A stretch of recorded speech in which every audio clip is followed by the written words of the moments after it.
I also think to some degree, some people are a little bit embarrassed to get on a radio show and talk about it just because it is so stigmatized. But, Yes, I think so. I think you're definitely right, both for romance and fan fiction specifically. And yeah, I do get it. We don't get happy endings in BL stories too often. Yeah. But last time, I'm not sure if I mentioned it last time, but I do think that it's, in this year and age, we do deserve We can seek some more happy endings. Yeah, exactly. But then again, it's a human story, so. You're right. I guess that's the struggle. If done well, I'm as big a sucker as the next guy. And yes, those two do deserve to get together in spite of the world.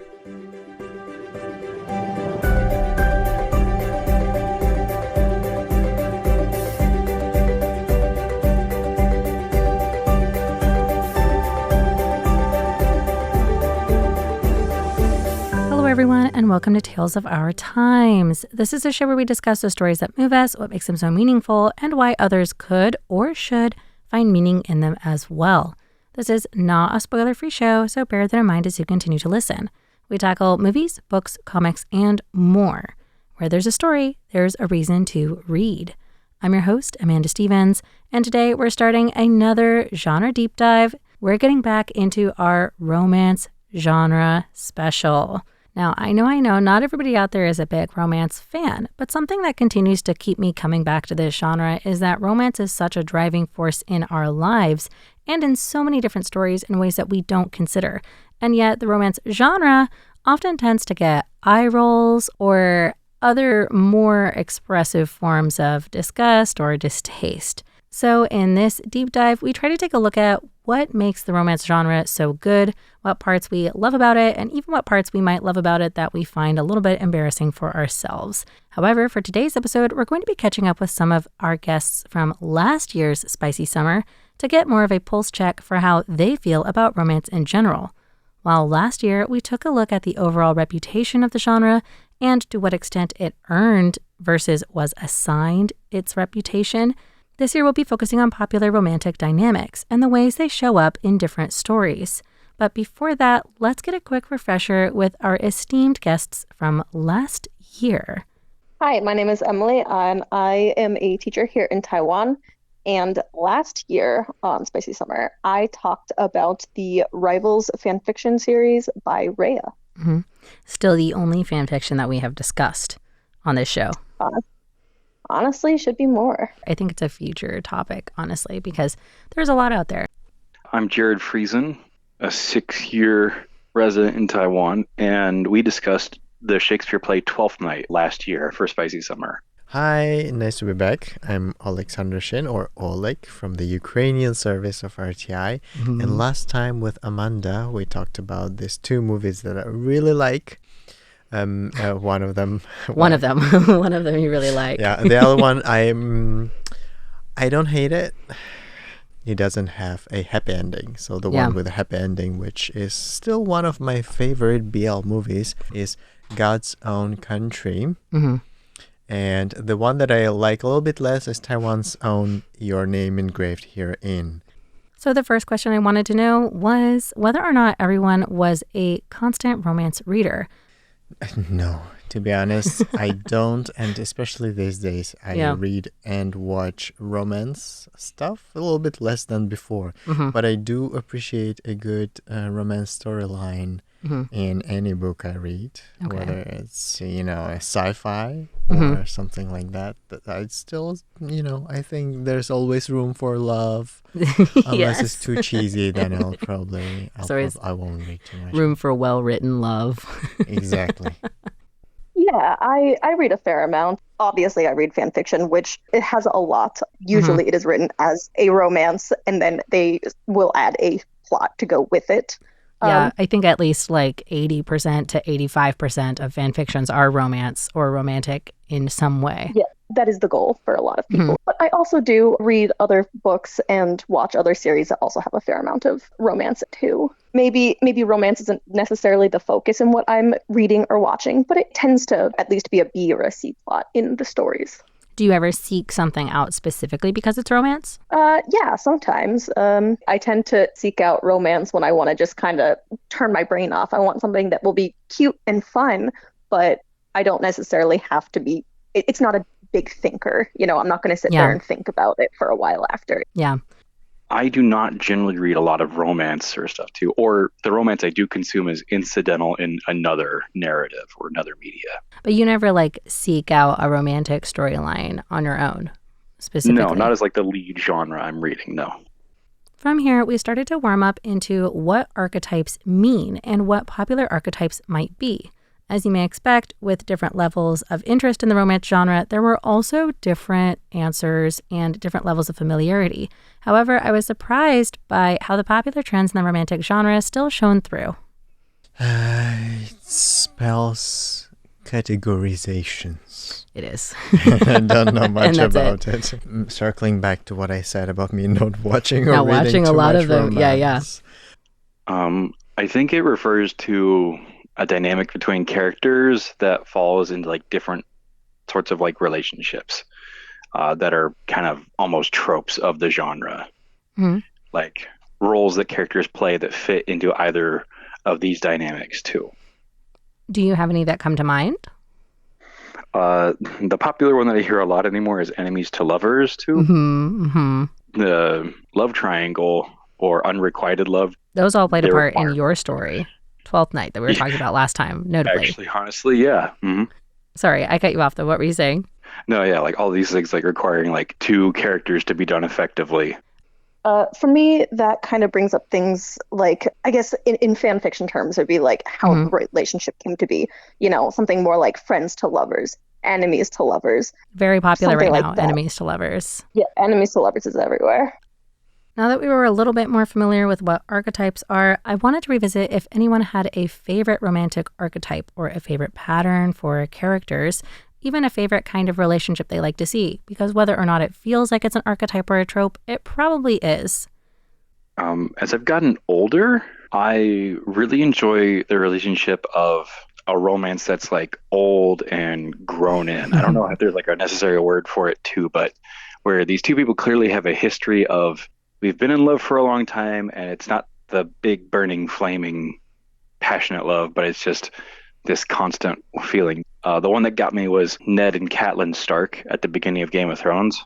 Oh. Say what you will about a lot of the other relationships, but theirs was this kind of semi-arranged marriage. They were not each other's first picks. Uh-huh. But by the time we meet them when the story starts, they are a deeply devoted married couple who does have a love for each other that grew from respect and duty, which is, I think, it was unique to find too.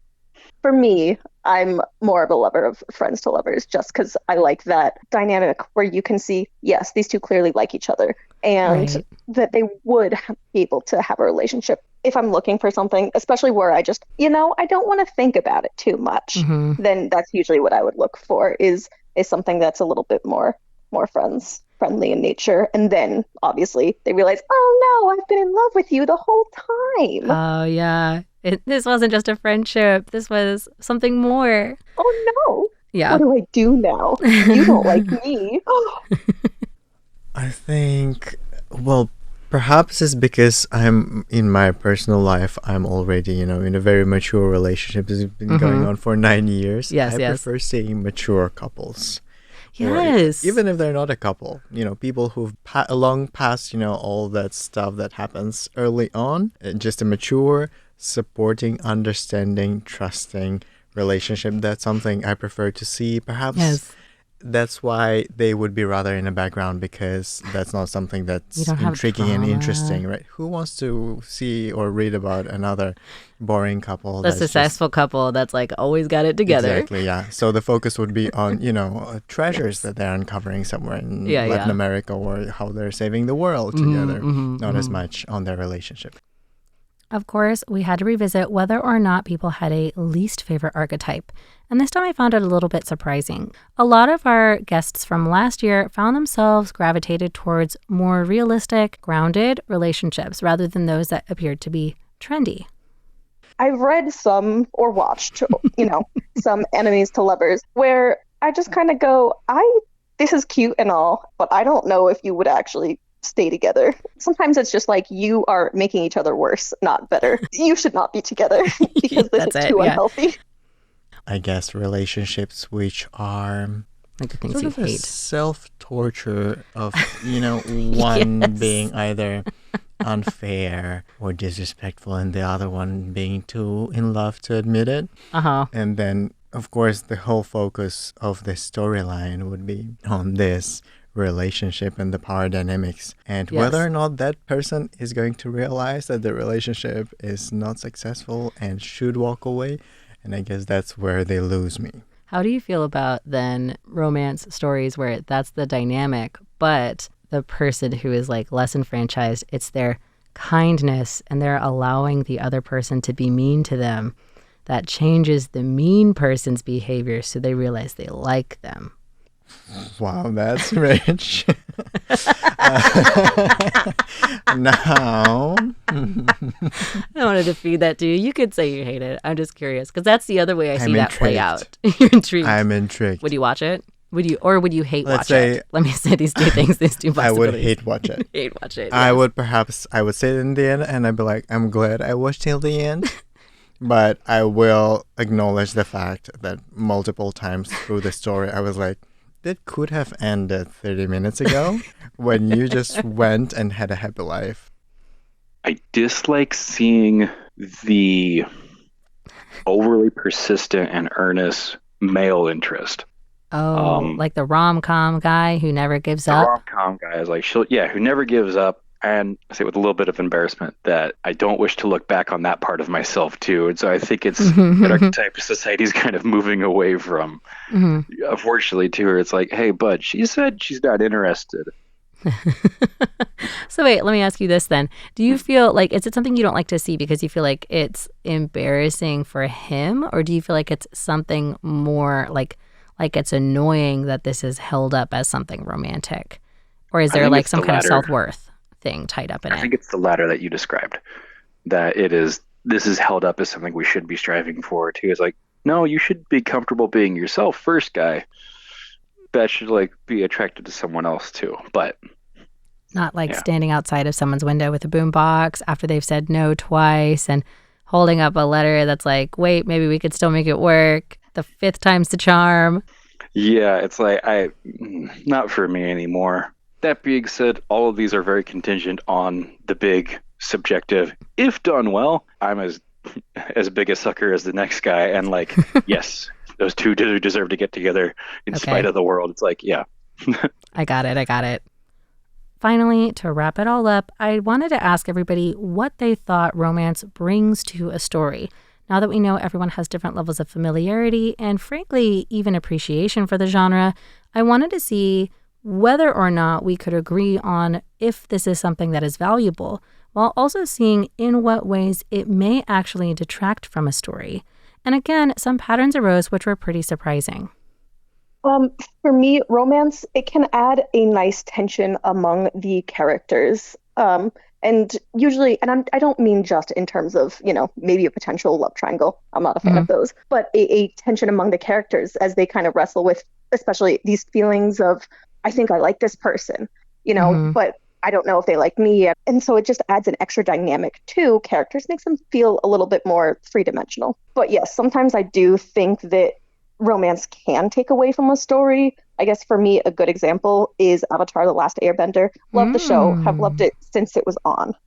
But I always felt that the romance detracted from it, especially like Katara and Aang, in that it was always, for me, Aang likes Katara, and they never really showed me her really liking Aang in a way that felt satisfying to me. It never really felt like it grew in the same way. Yeah, it never really felt like, oh, I'm choosing Aang. It felt, oh, I'm with Aang because he likes me. Would you say that it felt perhaps a little bit shoehorned? Because that was something that I heard a lot last year from people, that while they may like romance or even like a romantic B-plot, one thing that a lot of people reported disliking was when it felt like the romance was included because it felt like the writers just thought it needed a romance, not because it was something that organically came out of the storytelling. Yes, exactly. I definitely feel like that one, it was very shoehorned in, and it didn't feel as natural in a way that some other relationships do in media. It depends really, because, it depends on the storytelling style. But let's say there's a society fighting nanorobots. Yeah. I don't want to hear about them cozying up somewhere in the bomb shelter. You don't want like, well, but does she like me? Exactly. You don't want to deal with that. Exactly. This could be 2 sentences just to know that they did it last night. Perfect. That's They're it. on it. Although I do have to say, Yeah. broken relationships. Or like a widow overcoming his or her grief. Yes. That is something that also intrigues me. I think the complexity of human feelings, there is more. Am I a negative person? Am I a pessimist? I don't think so. But I feel like, tell me if I'm wrong about this. But I feel like what you're saying too is that like you would be interested in a story that perhaps there is no like larger conflict. But if it's an interpersonal relationship, then the focus of the relationship should not just necessarily be like, I'm in love, oh my God, but how your relationship now, and like a developing relationship, can change or color your perspective about your life and about like experiences you had before, even if it's a romance, because sometimes I think it gets written away. But like you're saying, like if you have a story about somebody who's a widow or a widower, and like maybe you were that couple that we both want to watch, that was that perfect power couple, and your second half died. Exactly. And now you're coping with that. Right. And maybe you're coping with a new relationship. Mm-hmm. Like I would watch that. I would probably cry a lot. Which brings me to my favorite ever movie in the world, Arrival. Have you watched? With Amy Adams, and there's some of that linguistics, Okay, so first of all, she's saving the world. Okay? Yes, she's this your linguist. ideal story, yes. She's saving the world, aliens and everything, and geopolitics. But there's this ideal blend of, personal life that has a reflection onto the way she deals with this world-saving business. Because she once was in love and she was married and she had a child. Oh, no. And now she doesn't have any of that. Or will she, because it's a sci-fi and time is not linear there. Yeah. Which is a big spoiler, by the way, but also it's 2025, so if you haven't watched it's kind of our fault. And also, I should say, people should know, this show is never spoiler-free. For every single one, this show, if a name pops up, you got to watch out. Okay. So, that's ideal for me when, that story is a reflection of who the person is today. Yeah. But it's not the whole story. I think it definitely can add to a story. It is, I think, in terms of like a cooking analogy, it's like adding salt to a dish. It just kind of like deepens the flavor and like connection that people can feel towards characters too. Because for most all of us, love is an emotion that we all want to feel and want to feel towards someone else. And that is a really universal human emotion. So that can buy an audience a lot of investment in a story if it's done well. There are stories where I definitely do feel like romance or romantic aspects to characters can detract from it too. Whereas like love is such like a complicated human interaction that sometimes the simple act of just being there for each other in like community or like platonic friendship is much more like powerful and simple to land in a story and connect with. So you're saying that like perhaps do you feel that it's not necessarily love that detracts from a story, but sometimes the insistence on romantic love over like love for your community, love for your family, or love for your friends, that platonic kind of love, that is what can detract from a story for you when it is like insistent upon only being romantic. Yeah. I think those kinds of love are equally important and can be equally as like impactful as a full culmination of romance in like the third act too. It's like, no, it could just be like the simple fact of like, this friend will be here for me for forever. While our guests from last year came from pretty different backgrounds, it was surprising to see the ways in which a lot of people lined up, both in the things that they like to see in a romance, reliability, friendship, something supported or grounded, and the things that we don't necessarily like to see. These are themes that we'll continue to explore during the rest of the month as we dive into our second season of Spicy Summer. This year focusing on archetypes. We'll be exploring the themes of forbidden love, a slow burn romance, historic love and friends to lovers, and of course, another classic with the tragic romance. I hope that you're looking forward to exploring these romantic big hits with me and getting deep into our second season of this year's Spicy Summer. So thank you for tuning in to Radio Taiwan International, and I'll see you next time.